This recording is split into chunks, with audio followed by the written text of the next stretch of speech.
New Mexico. In January of 1925, Jung visited the Pueblo Indians of Taos, New Mexico.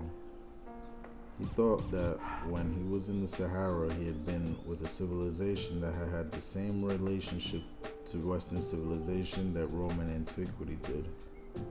This led him to want to continue the historical comparison by descending to a still deeper cultural level.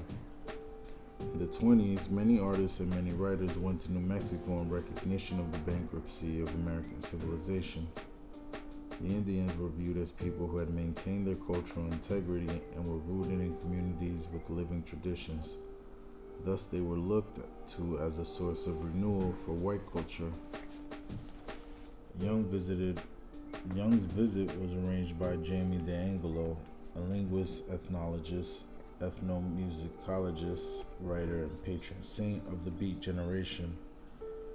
In December of 1924, Jung visited America. Shortly after the trip, Jamie DeAngelo wrote to Mabel Dodge about how he managed to take Jung to Taos and of what ensued. I made up my mind that I would kidnap him if necessary and take him to Taos. It was a revelation to him, the whole thing, of course. I had prepared Mountain Lake. He and Jung made contact immediately, had a long talk of religion. Jung said that I was perfectly right in all that I had initiated and all that I had intuited about their psychological condition. He said that evening I had an extraordinary sensation that I was talking to an Egyptian priest of the 15th century before Christ. Two issues appeared to have particularly struck Jung.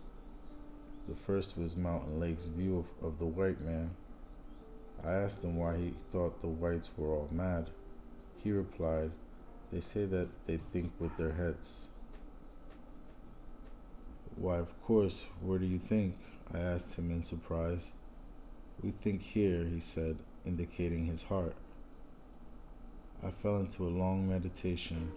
For the first time in my life, so it seemed to me, someone had drawn for me a picture of the real white man. The second was the role of the sun in Pueblo religion and cosmology.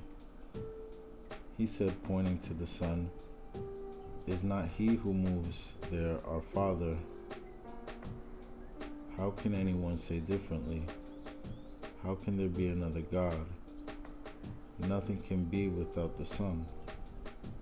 Mountain Lake added, "We are the sons of Father's Son, and with our religion we daily help our Father to go across the sky. We do this not only for ourselves, but for the whole world. If we were to cease practicing our religion, in 10 years the sun would no longer rise." Jung was impressed to encounter a solo monotheism. It seemed to him to correspond to a spiritual disposition that was several thousand years old. By contrast, the mythic and cosmological embeddedness of the Pueblo Indians showed us precisely what we had lost. He believed in our spiritual poverty.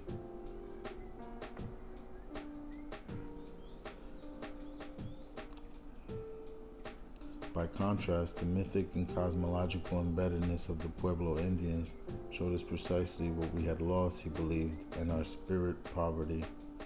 Of the Pueblo Indian, he said, "Such a man is in the fullest sense of the word in his place." Solar mythology plays a significant role in the Black Books.